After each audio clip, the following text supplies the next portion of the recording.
नमस्कार। गांव धनाना, जिला सोनीपत, हरियाणा। वो शुभ दिन 8 सितंबर 1951 को इस पृथ्वी पर जगत के तारणहार, जगत गुरु, तत्वदर्शी संत रामपाल जी महाराज का गांव धनाना के इस पावन धरती पर अवतरण हुआ। दोस्तों, हम इस गांव धनाना की पावन धरती को पवित्र इसलिए कह रहे हैं कि गरीबदास जी महाराज जी ने अपनी अमृतमय वाणी में कहा है कि धन नगरी, धन भूमि, धन धन करणी, धन देश, धन करणी, धन कुल, धन जहां साधु परवेश। इस दास ने 17 फरवरी 1988 में परमात्मा की शरण मिली थी और उस दिन के बाद 6 वर्ष 1994 तक दास ने जेई के पद पर सर्विस की। काम करते, अपनी ड्यूटी करते करते भी हम भक्ति करते हैं। हमारा रूल यही है, काम भी करो, भगवान ना भूलो, बुराई छोड़ दो। लेकिन 1994 में परमात्मा ने आदेश दे दिए, गुरु महाराज ने, कि तू इस काम ने संभाल। अब गुरु की आज्ञा का अवहेलन करना भगत का काम नहीं होता।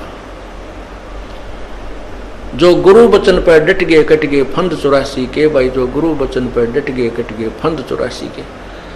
और उन्होंने अचानक मुझे बुलाकर पास बैठा लिया, कहने लगे आज से तू नाम दिया करेगा। और जितने भी वर्तमान संगत थी सबको कह दिया और सबको बता देना कि जो इसको गुरु नहीं मानेगा वो मेरा कुछ नहीं होगा। मेरे पसीने आ गए कि मैं तो 2 कौड़ी का जीव, एक मजदूर आदमी, और परमात्मा ये इतना बड़ी जो है ना, इतना बड़ा जिम्मेवारी का काम। और उनके पुराने पुराने भक्त निरे थे, लाल कपड़े पहन कर बाबा जी भी बन रहे थे, उनके साथ रहा करते। उनको सबको निकाल दिया था, उनकी त्रुटियां देख जाकर। हमने नहीं पता था कि हो रहा है, क्या इनका मालिक का उद्देश्य है। जब वो 104-5 साल की उम्र थी उस महापुरुष की, हमारे पूज्य गुरुदेव की, और कहा मैं तेरे साथ रहूंगा। और तीसरा शब्द एक दिन कहा था कि रामपाल, तेरे सब बराबर इस संसार में संत नहीं होगा, पूरे विश्व में तेरे बराबर संत नहीं होगा। अब इस दास का और संत का के मेल था। हम तो भगत थे, दास थे, भगवान की भक्ति करते थे, अपनी नौकरी भी करते थे, बच्चे भी पालते थे। अब कहते हैं साध वचन पलटे नहीं, चाहे पलट जावा ब्रह्मंड, उनका वचन नहीं पलट सकता। उन्हें जो कह दिया सो कह दिया। तो वही ये फल गया। नहीं, हमारी तो घर के ना सुने थे। शुरू में अकेला नाम ले रहा था, बालक भी, तो बालक छोटे थे, वो तो घर जैसे कहूँ था मान जाते, उनकी माँ नहीं माने, फिर मेरे माता पिता नहीं माने। अगले भाई पुरानी लाग कुकर छोड़ना, बड़े साके में पा आया। फिर परमात्मा से अर्ज करी, धीरे धीरे वो समझन लागे। ना सुनते तो भी बोले जानता बावड़े की तरह। तो धीरे क्यों कान न कैसे बंद करेंगे वहां बैठे हुए। तो ये ऐसा निर्मल ज्ञान है, एक बार अंदर गया, सुबह कैसी सिरंजा जानते काम करेगी दवाई। तो धीरे धीरे कान के माध्यम से ये दवाई भेजी जाती है। और आज देख लो, रंग ला दिया परमात्मा ने। उस परम पिता पूज्य गुरुदेव जी की शब्द शक्ति से सब काम चल रहा है। और कबीर परमेश्वर हमारे सिर पर रहते। तो परमात्मा उस दिन के बाद सन 1995 में इतने 21 साल के बाद इतने पाठ हम घर घर पाठ किया करते थे। 3 दिन पाठ करते थे और एक दिन पहले जाना पड़ता था। ये दास स्वयं सेवा करता था, घर घर जाके उनके सब जहां हमने पाठ करने का स्थान देखना होता था उसकी सफाई करते थे। कईयों का देख कर कमरा होता बड़ा सा, उसी में पाठ भी करना, उसी में खाना भी बनाना, उसी में खाना भी उसी में, सोना भी उसी में। तो उस ढंग से अपनी सेटिंग कर लेते, हम इतनी जगह में पाठ कर लेंगे। तो मेरा जाना अति आवश्यक था उस समय, क्योंकि ये स्टार्ट था भक्ति का और स्टार्ट था इस 500 यज्ञ करने का। किसी को नहीं मालूम था, बच्चे थे सहयोग देने लगे।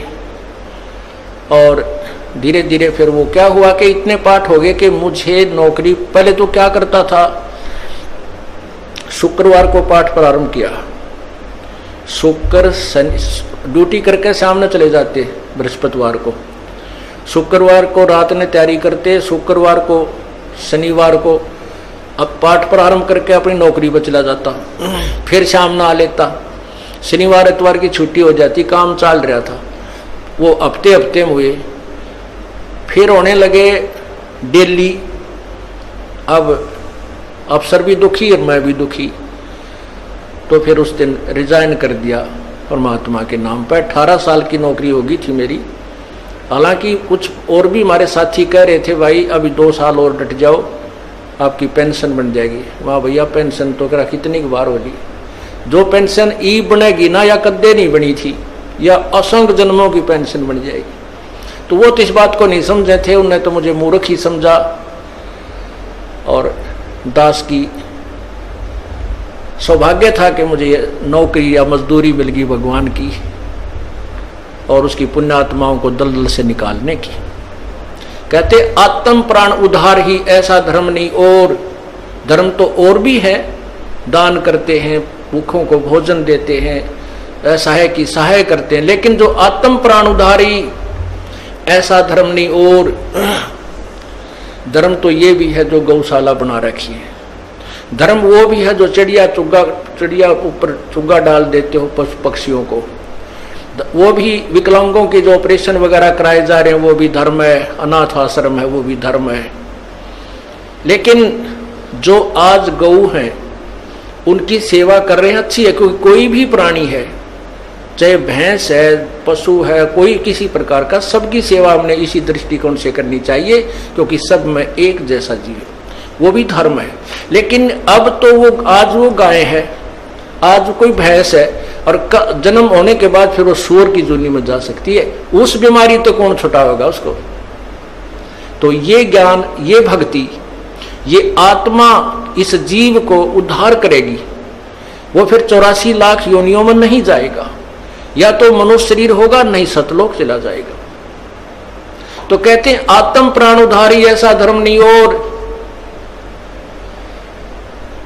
तो इस दास को ये आत्म प्राण यानी जीव आत्मा के उद्धार की मजदूरी मिल गई और सहर्ष शुक्र मनाता हूं प्रभु, आपने कैसे दया करी 2 कोटि के जीव पर।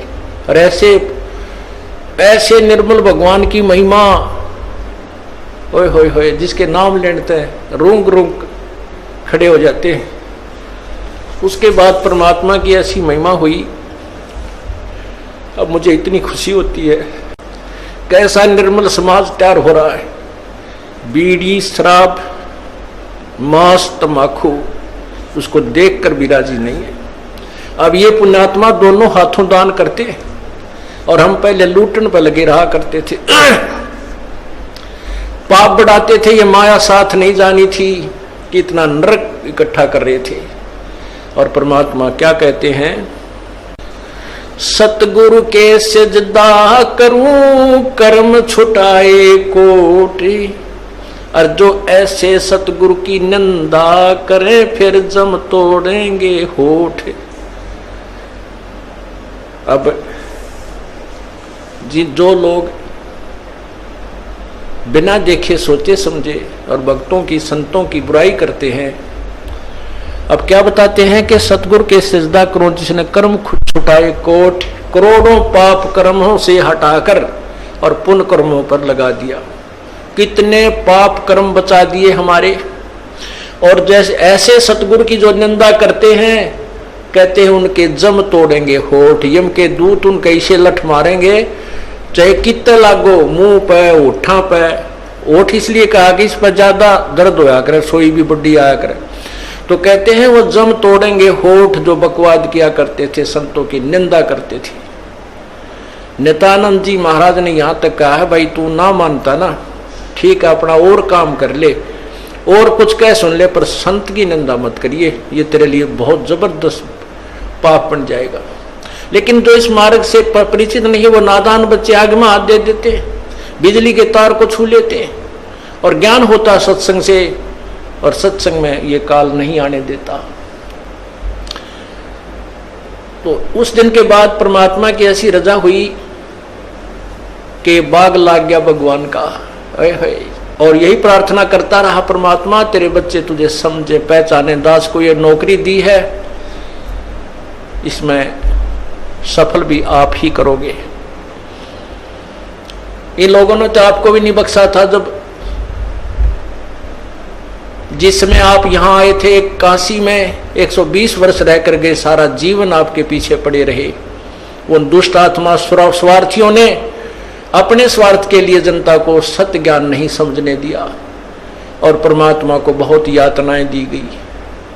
अब उनकी जो यातनाओं उनके साथ जो हुए संघर्ष को देखकर इस दास का दिल डटा हुआ है कि हमारे साथ तो अभी कुछ भी ना हुआ है। जो उस परमात्मा के साथ कितना तेल के कढ़ाई में डाल दिए, कितना काट काट के घेर दिए, कितना कुएं में डाल के ऊपर तो डले ठोक दिए, फिर भी डोके न पाए। वो तो समर्थ थे और जनता कुछ नहीं बिगाड़ सकी और ना ही उनको समझ सकी। समझना चाहिए था, कुछ लोग समझे भी थे, लेकिन बाद में फिर वो ठीक ढंग से ना लगे तो भगवान ने उनको स्वयं ही रिजेक्ट कर दिया था। परमात्मा क्या बताया करते थे, कैसा एथेंटिक उदाहरण दिया करते थे। अपने आत्माओं क्या बताते हैं, भाई सिर साटे की भक्ति है और कछु नहीं बात, सिर के साटे पाई यो अवगत अलख अनाथ। अब शीश कैसे देना है, शीश ये नहीं भाई काट के सिर चढ़ा दे भगवान के चरणों में, ऐसे नहीं। जैसे आपको परसों के सत्संग में सुना था कि गुरुदेव को समर्पण कर दिया जाए। समर्पण का अर्थ यह है कि जो आज्ञा दे वही की जाए, चाहे वो बुरा लग रहा है चाहे अच्छा लग रहा है, उसमें हमारा हित है, अति हित होता है। और संत क्या कहते हैं, भाई बीड़ी शराब मांस तम्बाकू ये मत पीना।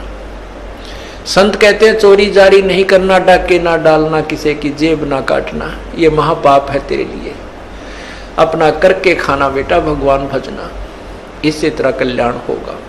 और हम यही वचन नहीं मानेंगे तो फिर यहाँ स्कूल में आने की आवश्यकता क्या है, इस विद्यालय में सत्संग में आने की आवश्यकता क्या है। हम गलतियां भी गलती पे गलती करते रहे और फिर सत्संग में भी आ रहे हैं तो वो फेल हो जाएंगे विद्यार्थी, वो पास नहीं हो पाएंगे।